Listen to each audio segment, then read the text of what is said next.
Non-conference is in the rear view mirror, and we're handing out awards for MVP, team glow up, and more.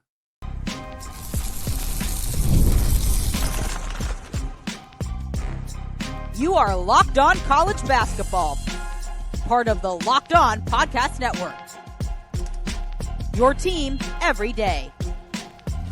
What's up, folks? Happy Boxing Day, and welcome into the Locked On College Basketball Podcast, the only daily national college hoop show part of the Locked On Podcast Network, your team every day. We are your co-hosts. I'm Andy Patton. He is Isaac Schade. What up? Joining us at the place to get your college basketball content every single day. It's all part of the Locked On Network, now the #1 sports podcasting network. We want to thank all of you who are making this show your first listen or your first watch of the day, especially this week, that epic time between Christmas and New Year's when there's a lot of hanging out and just enjoying the holiday season. We also want to give a special shout out to those everyday listeners and those of you who are hanging out with us in the Locked On College Basketball Discord community. Today's episode is brought to you all by FanDuel. If you want to be right in the middle of the action this season, visit FanDuel.com and place your NFL live bets all season long. Well, Isaac, it is not a particularly compelling weekend of games this year. We got some WCC games going on Sunday. We might speed past them a little bit later, but instead of giving you that big time, full, comprehensive weekend preview like we so often do on these Friday shows, we're going to actually take a look back at the non-conference slate throughout the season and give out some awards, some kind of mid-season non-conference awards. We're going to talk MVP. We're going to talk Coach of the Year, Team Glow Up, which teams are having a ton of success, Most Improved Player, also talking freshman and transfer. We're each going to pick one in each of these categories. And crucially, we are not going to overlap teams. So while it might be easy, say Dusty May for Coach of the Year and Michigan for Team of the Year and Yaxel Lendeborg for Transfer of the Year, then we're just doing an entire Michigan show, and we don't want to do that. I love the notes that Isaac put in here that says we can't pick Tim Duncan and use Wake Forest somewhere else, which, yes, we can't do that because Tim Duncan played 30 years ago.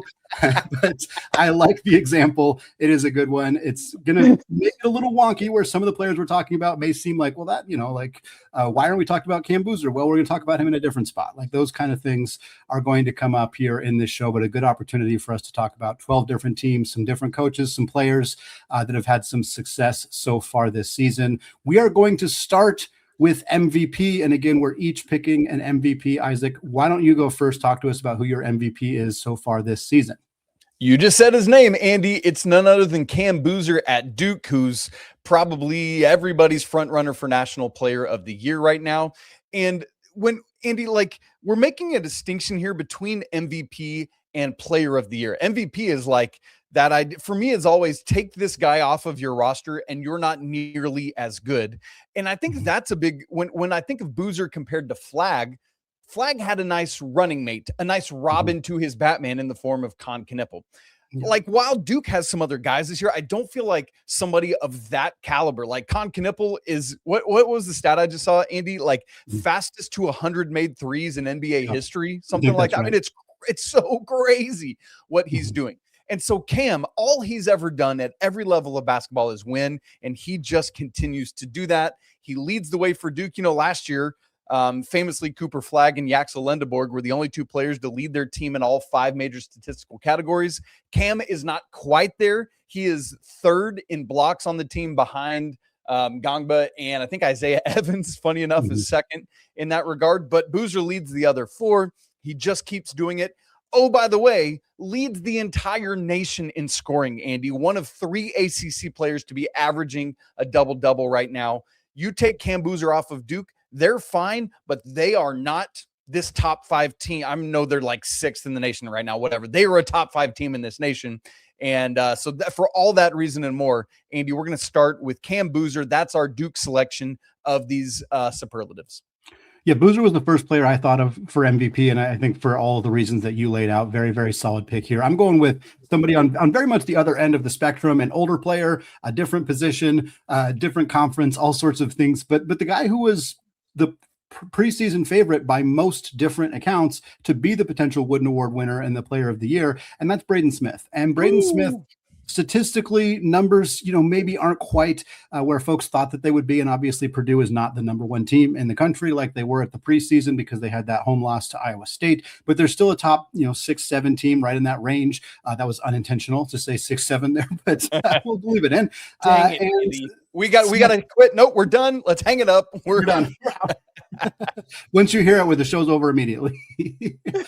For Smith, he's career high in assists per game. This guy who's led the Big Ten in assists per game 2 years in a row, and he comes in this year. Now he's nearly at 10 per game, 9.6 for him right now. Turnover numbers have stayed pretty consistent for him, just under 3 a game, averaging 12 points, shooting it well from 3 like he always does, 42%. He's just the ultimate straw that stirs the drink guy in all of college basketball. Like he does what Purdue needs him to do. If it's a game where he needs to fire away from deep, he's doing that. If it's a game where he just needs to facilitate, get the ball to Trey and Oscar and let those guys go to work, he's doing that. He needs to absolutely get down and dirty defensively. He's doing that. Like he can do, like in terms of most valuable player, like again, there is a distinction between this and just player of the year. And I think player of the year would be more focused statistically and probably wouldn't include a guy averaging less than 13 points per game, which Smith is. But in terms of most valuable player to his team, again, I think Boozer and Smith are the top 2 guys to talk about in this conversation. Andy, crazy stuff. Obviously, we got some, while we have all this we want to say, we will have honorable mentions for a lot of the categories, but we're going to keep moving on right now to the team glow up, Andy. And so, yes, while it's like obvious, it would be like Michigan and Arizona, they're number 1, right? Like we're not just necessarily going to default to that because it is about coming from where you were. So let me just say, we're not going to pick Michigan for our team glow up because they were a preseason top 5-ish kind of team and they've stayed there. That's phenomenal, but we're not picking them in that regard. So Andy, I'll go ahead with my team glow up, and that's Nebraska ball. And I just first want to say, this is also kind of a personal one for me. There's a guy I don't want to name him in case, I just don't know if he's comfortable with it, but that lives here in my community of Webb City, Missouri, who just lost his wife to cancer and is a massive Nebraska basketball fan. He's like, it's so cool because with Nebraska being so good right now, he's been texting me a lot about it. It feels like it's been a thing that's lifted his spirits. Yeah. And so that for me, it's kind of almost like an emotional choice in that way as well. But Nebraska picked like 14th preseason in the Big Ten. They are ranked higher than that in the nation. And the 13th right now in the AP poll, 11th in the net. They're 22nd at KenPom. They have the nation's longest winning streak, 16 games if you go all the way back to last year because they won the crown. Crazy stuff. I mean, Rank Mast has just gone bananas, as has Price Sanford. They're both averaging over 16 points a game. Andy, it's really, really good stuff. It's cool to see Coach Hoiberg's own son, Sam, as part of this mix. Nebraska really, really doing it. So that's my pick for team glow up. I can't wait to see how the Cornhuskers keep rolling, one of 6 undefeated teams left in the nation. Yeah, it's again, the strength of the Big Ten in the middle of that conference has really picked up with teams like Nebraska doing what they've been doing. But you mentioned Michigan earlier, and like we said, we're not going to go with Michigan here, but we are going to go with Arizona. Again, they were not as highly projected in the preseason as Michigan was, and they have been kind of at the top of the league for a couple of years now, or for a couple of weeks now this season. Tommy Lloyd and the Wildcats just absolutely cruising, and they picked up some really big wins early in the season. Obviously open up the year against Florida with that W, got wins against UCLA and UConn, but those were really close games. And lately, it's like they've turned it to a different level. I mean, they obliterated a very, very good Alabama team, won that game by 21 points, and they were either down or like tied or really close at halftime and just smoked them in the second half of that game. Big win over Auburn, a just complete destruction of San Diego State last week as well. Just this team is absolutely rolling right now, and it's such a well manufactured roster of young talent in Braden Burries, who's come along a lot recently, and Koa Pete, of course, and then having the veteran guys like Jaden Bradley, one of the most criminally underappreciated players in college basketball, without a doubt. Andy, say that again for the people in the back. Right. It's so if we were doing most underrated, I think you have to have Jaden Bradley on that list. He's still not in lists of the top 5 point guards in college basketball. Like, how could he not be in that conversation with the way that he has played this year. And then you have guys like Toby Awaka and Mo Krivas who are doing good work on the boards. Like, this team is just so balanced, so deep, so talented, so well put together that, again, this is a team that was projected, I think, third, fourth, maybe even fifth in the Big 12. And now they're the number one team in the country and a really strong contender to win the Big 12 and put themselves in a position to make a deep run in March. Andy, for all of the crazy of the transfer portal where you're building new teams each year, it is kind of fun because I feel like we get more stuff like this of holy cow, where did Arizona come from? That's so fun. All right, Andy, why don't you, before I move us along, would you hit us with some of our team glow up honorable mentions? Yeah. I mean, Michigan, obviously, for reasons we've already laid out earlier. Iowa State, again, they have been fantastic this year, had that big win over Purdue, really fun roster that TJ Otzelberger's put together. Got to have UConn in the mix here. They've been outstanding, bouncing back from a rough year last year. Miami, Ohio, shout out Miami, Ohio. They're one of 6 undefeated teams in college basketball. It would feel wrong to not include them in this conversation. It is really hard to still be undefeated at Christmas, and that is where they're at. And then got to give a shout out to St. Louis as well. They have been great under Coach Josh Schertz. So fun to see them playing well, and Robbie Avila back healthy, killing it for the Billikens. And then, a little spoiler, we'll talk about this team later in some capacity,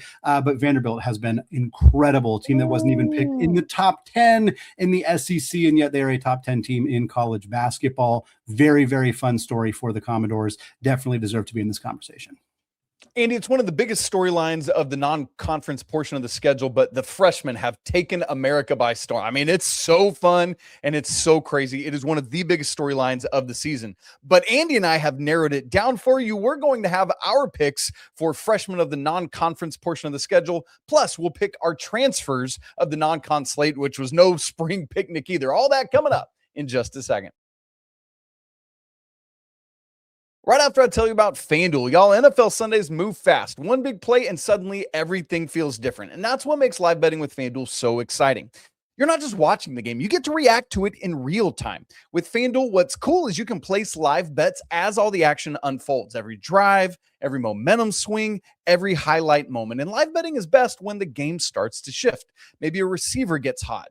You get a massive turnover that flips the trajectory of the game. And then FanDuel lets you jump right into that moment because several of these things like live spreads update instantly. So you can bet who's going to score the next touchdown or what the result of this drive is going to be.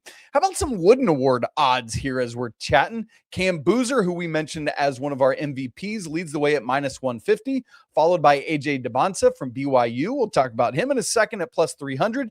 Braden Smith, Yaxel Lendeborg, Caleb Wilson tied at +1,600, followed by LeBaron Philon and Joshua Jefferson at +3,500. So if you want to be right in the middle of that action or anything else this season, visit FanDuel.com and place your NFL live bets all season long. FanDuel, the game moves fast, and so can you. Happy Boxing Day to you. I want to thank you for making Locked On College Basketball your first listener watch of the day and for making Locked On College Basketball Locked On Network, the number one sports podcast network there is. Also, you've heard us talk about the brand new Everydayers Club. It's a really cool thing that you can join. There's 2 different tiers. We'd love to invite you to be a part of it. The link for that is in the show notes, lockedoncollegebasketball.supercast.com. Check it out. Let us know if you got questions. All right, Andy, our next 2 categories that we are going to go to is the freshman of the non-conference portion of the schedule and the transfer of the non-conference portion of the schedule. As a reminder, we cannot overlap players/teams. So we've already used Cam Boozer, so we can't use him for freshman of the year. So when you don't hear us pick him, that's why. Andy, who is your choice for freshman of the non-conference portion of the schedule? Well, we're going to the ACC, but we're not going to Duke. Obviously, as we said, we cannot do that. So we're going to go with Caleb Wilson, who has just been outstanding for a very, very good North Carolina team that looks like they're going to give Duke a serious run for their money up at the top. How great is it to see both those teams competing? We know that those games are going to be incredible this year. Caleb Wilson is just as consistent of a 2010 machine as you can see in college basketball. I mean, he literally has put up 20 points in his last 5 games. In his most recent game, he had 21, but otherwise it was literally exactly 20 points. He had a 20-point double-double in 4 of those 5 games, missed it by 2 rebounds against East Tennessee State. So not exactly a big deal for Wilson in that one. And I think not only the scoring, not only the rebounding, what Wilson is where he's so effective is defensively. And it's so rare to see freshmen be able to, especially freshman bigs, be able to come in and impact the game defensively the way that somebody like Caleb Wilson can. And, again, he gets a little overshadowed by the big three, the freshman group, of course, of Dybantsa and Peterson when he's playing, and Boozer. But Wilson has been right on pace with those guys. He looks like a tremendous future NBA pro, and is a guy that is, him and Vasar in particular are really carrying this North Carolina team. I have really enjoyed watching Caleb Wilson this year, and I think he probably didn't get as much love coming into the season as he should have, and has really proven why he needs to be smack dab in the middle of that conversation. He's been one of the best, if not the most productive freshman in college basketball, probably outside of Boozer, but he's been truly incredible. And that's why I think it's fun to have him here, is because it's kind of like our team glow ups, is because Wilson's wasn't maybe as publicized as the others. Andy, my choice is Mr. AJ Dybantsa. And I know it's like, well, duh, obviously, Isaac, but here's the thing. Just like Cam Boozer, he has lived up to all of those preseason expectations that everyone heaped on him. But just behind Boozer, he is the second leading scorer in the nation, which is crazy, Andy. I feel like every year it's usually like some dude from a mid-major conference that has a crazy usage rate. But it's Boozer and Dybantsa, 1 and 2 in the nation, and that's crazy stuff. Andy, his November was really, really good. Scored double figures in every game, never fewer than 16 points. But his December has been on a different level. You ready for this? 22 points, 28 points, 26, 23, and then his last 2 games. Yes, it's Abilene Christian and Eastern Washington, but 35 points. And then had his first career triple-double earlier this week against Eastern Washington. Just a triple-double. No big deal.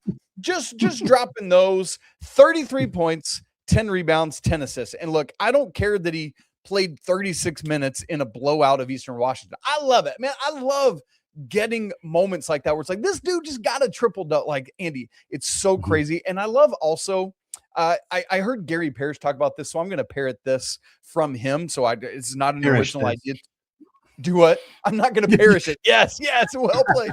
But one of the things he talked about that I wholeheartedly agree with is that he could force the issue and take like 80 shots a game, but he's a dude that recognizes my team can be better and we can win more games if I let Richie get his, if I let Keba Keita get his, if Rob is doing what he needs to do and setting me up. And so I love that he is allowing the game to come to him and not forcing it, and yet still doing stuff like this. Andy, it's absolutely crazy.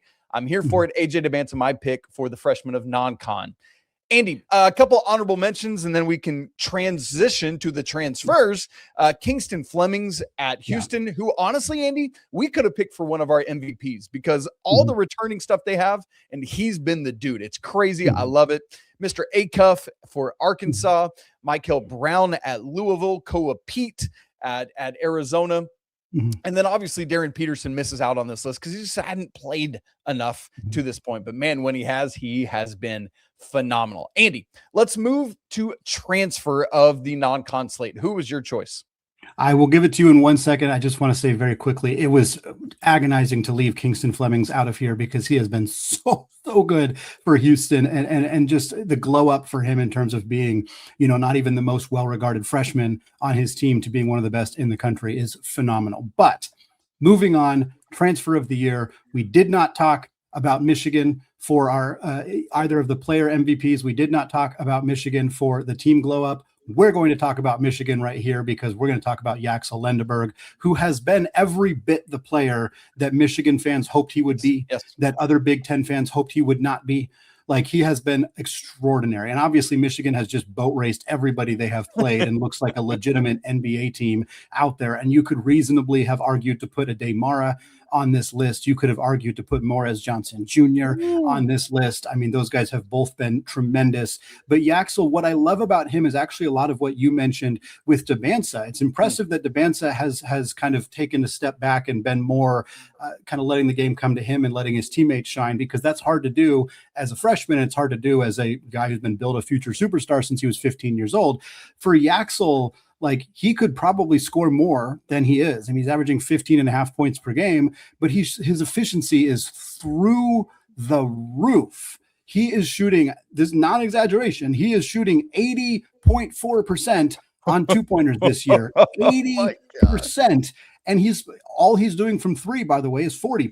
40% from three, 80% on 2-pointers, 86% from the line. Effective field goal percentage is just under 70. I mean, he is obscenely efficient, obscenely good defensively. He's letting his teammates do a lot of the work. I'm not going to get fully onto the NBA soapbox, but I cannot believe that there are people, he's kind of old, I'm going to draft him 20th. If you're picking 20th in this draft and Yaxel Lendeborg is there, take him. Because he's going to contribute immediately on day one for your team, and he doesn't need the ball in his hands. He's just such a dynamic, versatile, extremely talented player. And again, MVP, it was hard to ignore him for MVP because he is what is making Michigan so good, with respect to the rest of that roster and with respect to Dusty May, of course, as well. But Yaxel is a matchup nightmare, and the way that he has played this year, again, the numbers maybe don't scream off the page. He's not averaging 20 and 10, anything like that, but he is unbelievably impactful and was billed to be the most impactful transfer of the year and has fully lived up to that so far this season. Yeah, Andy, that's all super well said. For my transfer of the non-con portion of the schedule, I went with Ryan Conwell at Louisville. Louisville was expected to be very good. They have been. Louisville was like, hey, we got Michael Brown, and he's an absolute dude. He's lived up to it, but Ryan Conwell has been even better. And Andy, what's impressed me so much is that Conwell, when you start looking at his numbers, like this is his fourth school in 4 years, South Florida, Indiana State, Xavier. And just each year was kind of better and better and better. Kind of his sophomore and junior years were frankly about the same. And I was like, even if he could just replicate what he did at Xavier and Indiana State, that would be great. But Andy, he's been even better than that. And that's what's blown my mind. Point number one. I got a second one upcoming. So he leads Louisville with 19.2 points per game, career high, just second career high, like 5.8 boards a game at Indiana State, but 4.6 now for Louisville. 2.3 assists per game, 1.3 steals, turnovers kind of similar. But Andy, he is shooting 39.3% from three. Funny enough, that's like below what he did each of the past 2 years, but he's doing it on 2 more attempts a game. So I would honestly rather you shoot just, in quotes, 39% from three while taking 9 of them a game. Andy, that's insane. But what's crazy to me about Ryan Conwell scoring even just shy of 3 points more than he did last year is that he's doing it all with 5 fewer minutes a game, because Pat Kelsey gives so many minutes to so many people, because they play all this stuff. He's scoring 19 points a game in just 28 minutes a game. And Andy, like, to do that, to be surrounded by Brown and Isaac McNeely and all of that. Yes, Louisville needs to kind of keep figuring out what they got with their front court. But I think this team, you mentioned earlier, Carolina trying to compete with Duke atop the ACC. I'd put Louisville right in that boat as well. Because if you catch them on a day when all of those dudes are draining them from outside, it's over. You cannot do anything about it, even if you're Nate Oates. Like, that's it, and that's all. So Ryan Conwell, my pick for transfer of the year thus far. Conwell's a great pick here. And Isaac, we're going to get some honorable mentions. I'll name a few here very quickly. We got PJ Haggerty, of course, doing great work, scoring the ball at a high clip like he always does. Keyshawn Hall has been excellent at Auburn, averaging over 20 points per game. Bennett Sturtz has been fantastic for Ben McCollum and Iowa. Malik Reneau has been really, really good at Miami, not getting a ton of love for what they've done over there, but he has definitely deserves to be in this conversation. But before we move on, I told Isaac about this ahead of time, but I didn't give him the answer. On KenPom right now, they do the top 10 player of the year rankings. It updates every single after games. And there's 2 players on the top 10 list that are transfers who transferred this last offseason. One of them is Yaxel Lendeborg.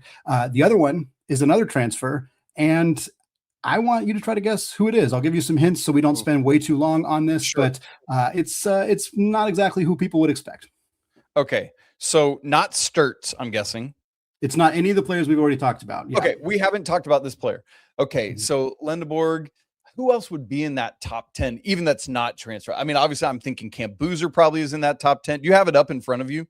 I do have it up in front of me, yes. Boozer, Wilson, Dybantsa, I'm guessing. Are they all in the top 10? Boozer, Wilson, Dybantsa are all in the top 10. In fact, Okay. they're all in the top 4. Oh my word, that's crazy. I'm guessing Braden Smith is there. Obviously, he's not a transfer. I'm just trying to think of who would even populate this list. Smith is in there. Yep. Another transfer. Is it a team that we've already talked about on the show, even if we've not talked about it? It is not a team we have already talked about on the show. No. Oh my gosh. I mean, we mentioned them in passing, but they're not one of the teams we have specifically discussed. Okay. Yet. Give me yet. Interesting. Give me the conference. SEC. Okay. And you said we haven't talked about them yet, which leads me to think we will. Is it Duke Miles? It is. It is Duke Miles. Yes.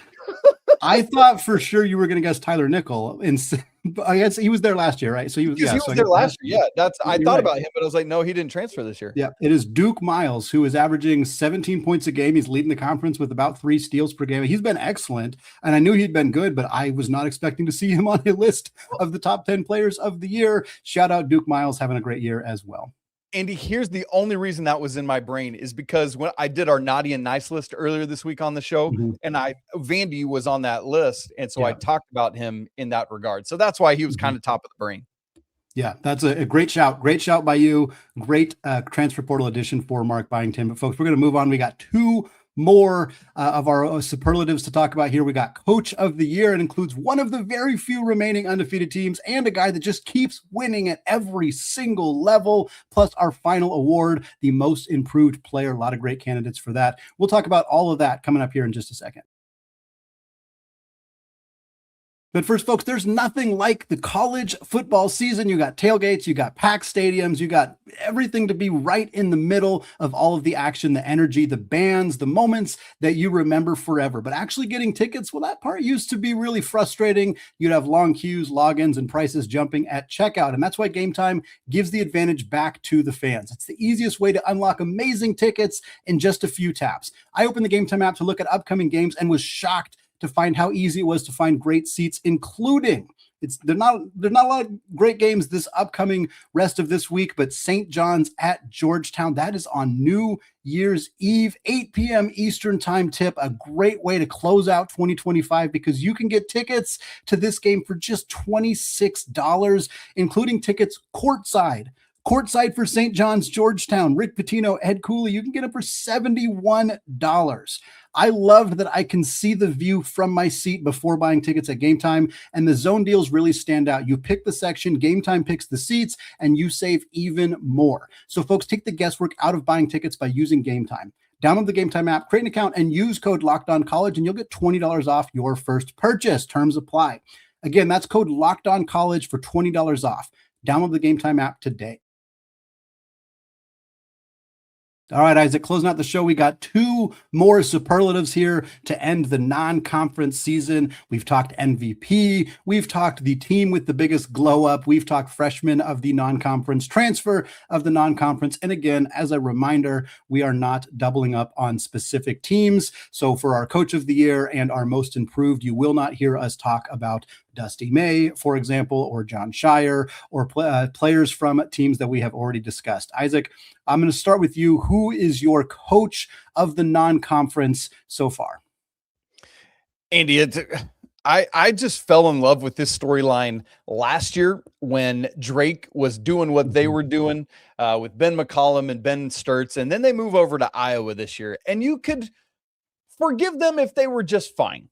Right. If they were like, yeah, we lost 3 or 4 games in non-con play, and we'll win a couple in Big Ten play. But this year's kind of about getting our feet up under us and trying to see if Bennett Sturtz can just keep scoring 80 gajillion buckets at every level. But Andy, Ben McCollum and the Hawkeyes have surpassed all of that. They are ranked in the AP poll. They've lost 2 games. It's not been a crazy killer schedule, but the only games they've lost are Michigan State and Iowa State, which are totally forgivable. We're going to find out a lot more about the Hawkeyes soon because over the course of the next 5 games, they got UCLA, Illinois at home, and then they got to go to Purdue. So we're going to start learning, like, is Iowa just like fringe top 25 good, or is it like crazy level good. Regardless of the answer to that, Andy, I am already in. Ben McCollum, we mentioned earlier in the show, Cam Boozer has just won at every level. Well, put Ben McCollum right in that same category because all he does is win, no matter what. No matter what. And I say that in jest, but legitimately, dude, it is crazy. If you can coach, and that's Ben McCollum, and I love picking him for this. What about you? Going with it, kind of a similar pick in a lot of ways. A coach who came up from the lower levels and has had just a ton of success. It's also probably not going to be a surprise to those of you who heard the hints that I kept giving Isaac regarding the Miles guess. We're talking about Mark Byington and the job that he has done at Vanderbilt, a school, incidentally, that was the kind of punching bag of the SEC for so long and now is good in football and basketball. So, I think the SEC schools are a little bit nervous about seeing the success that Vandy has had. It's specifically for basketball under Coach Byington. This team, one of the very few undefeated teams in college basketball, 12-0, have played a competitive schedule. They beat a Central Florida team that's 11-1, has not lost any other games. They beat St. Mary's by nearly 20 points, or no, 25 points is the win over St. Mary's. They beat SMU by nearly 20 points, VCU by 15 points. Like, this team has, they haven't played a ton of like top 10, top 15 caliber teams, but they've played a lot of top 40-ish teams and beat the doors off of them, which is why they're really highly regarded in the net. They're very highly regarded in KenPom. They're at 8 as we're recording this right now. And I think they're fourth or fifth at the net. Just a really strong roster. We talked about Duke Miles, of course. Tyler Nickel has been incredible for that team as well. They are elite defensively, elite offensively. This is a team that's going to make some serious noise in the SEC this season. I'm incredibly excited to see where they finish, how much they're going to put pressure on teams right at the very top of this conference. I mean, there's no reason to think that they can't win the league this year, and that's with Alabama having a good year and Arkansas having a good year and Florida being the defending champs. I mean, this team being at all in that mix is an extraordinary story and one that I think we're finally starting to see get enough love nationally, because they were kind of a little slow to recognize how good this team has been. Love it. I would just hate to play there because I hate walking up and down stairs every time I get on a court. Andy, honorable mentions, Bill Self is one of them. And everybody's like, what? Bill Self, come on. Mm-hmm. Look at what the Jayhawks have done without Darren Peterson. And early this season, we didn't think that would be the case. It was like, oh man, oh boy, Darren Peterson needs help or they're not going to do anything. They've looked great. Shaheen Holloway and Seton Hall. Yes, I know Seton Hall just lost to Villanova the other night, but man, they are one of the few, like, hey, they're not awful teams in the Big East right now. Dusty May had a great roster, but you still got to coach it, and he has done so. Michigan looks great. So Dusty May, Tom Izzo, just good grief. He continues to Tom Izzo. And then Mark Few and Gonzaga. I think a lot of people were probably sleeping on the Bulldogs preseason, but do not do that any longer. This team is for real. It's legit. And this should be another one of those years where they just boat race the WCC on their way out the door. Oh, by the way, that'll be a lot of fun. But Andy, great coaching all across the nation. Let's go to most improved. And Andy, our thing for this is that it couldn't be somebody that transferred down. They either had to be a horizontal transfer or an up transfer. And that's what we went with. And so I've talked for a minute here, so I'll let you go with yours first. Yeah. And it's funny because when we did our breakouts in the preseason, we were kind of talking like who are going to be the biggest breakout candidates in each conference. And we kind of assumed like, oh, you can't really be a breakout player if you already scored like 10 plus points per game the previous year was one of the caveats that we had. We broke that rule a handful of times, but our most improved player, at least my pick, is somebody who averaged over 10 points per game last year, because what he has done as a sophomore is otherworldly good. And that's LeBaron Philon. LeBaron Philon came back after testing the NBA draft waters. I don't know the specifics of all the feedback he got, but everywhere that I was tracking seemed to think he was going to be a late first or early second round pick. So it was a bit of a surprise to see him come back to school for his sophomore season. But it is a decision that has well paid off for him and certainly for Nate Oates and Alabama. He's doubling up almost all of his numbers. Again, 10.5 points per game as a freshman. This year, he's averaging nearly 22 a game for the Crimson Tide. He's shooting it better. He's more efficient. Was 31.5% from three last year, is up over 42% this year. But the big knock on him from a draft perspective was, like the body control and finishing around the rim. Like he wasn't a great finisher. He has improved in that space. Much better 2-point efficiency, more assists, more steals. Like, he has been a all-around better, more well-rounded player as a sophomore. Again, I think because people knew, oh, Philon was really good last year, he's really good this year. Like, it's more complicated than that. Like, he is significantly better than where he was last year. And obviously the departure of Sears and some of the other players on that roster certainly clears up some more playing time for him and more space. But this has been incredible to see what Philon has done as sophomore this year. Andy, I'm going with Cade Tyson at Minnesota. And what a rebound for him, because his freshman and sophomore years at Belmont were fantastic. And there was every reason to think that last year when he transferred to North Carolina, he would continue to do it. He had positional size. He took more 2s than 3s and was really efficient, all that. And it just didn't work. He looked out of place. He looked unconfident, all of that. And there was every reason to think, buddy, maybe you should go back down to the mid-major level. Like, I'm sure people talked to him about that. I'm sure that went through his head. But instead, he stayed at the power conference level, transferred to Minnesota, and this dude is killing it. We've already discussed the number 1 and 2 leading scorers in the nation. Cade Tyson is the 4th leading scorer in the nation, Andy.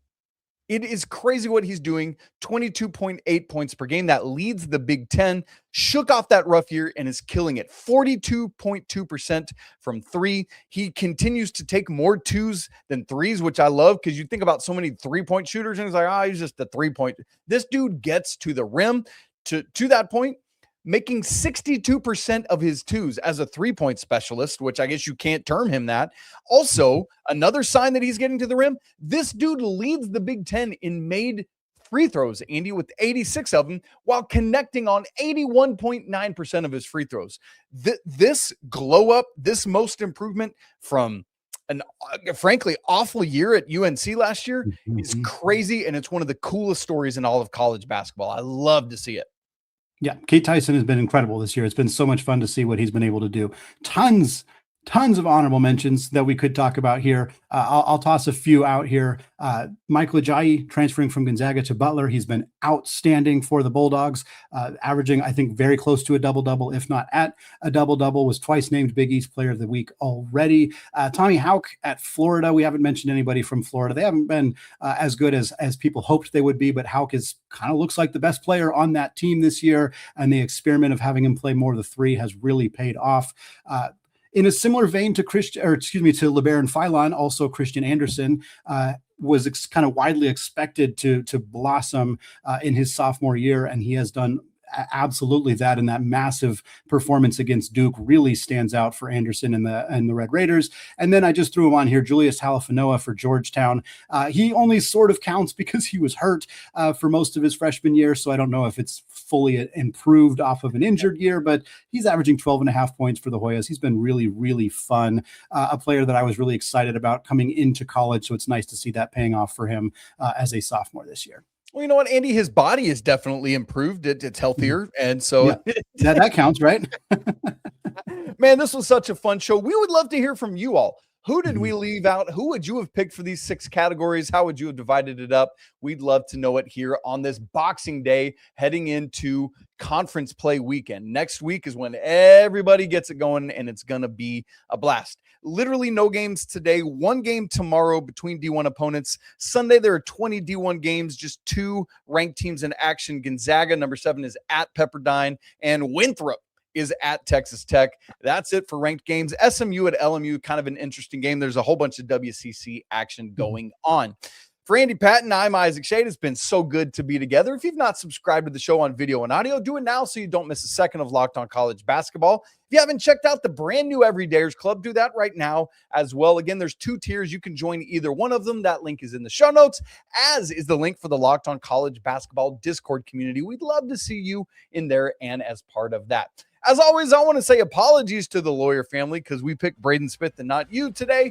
Let's go Wild, folks. Cheers to the McBruins. And until Monday when we get back at it and a new year's coming, peace.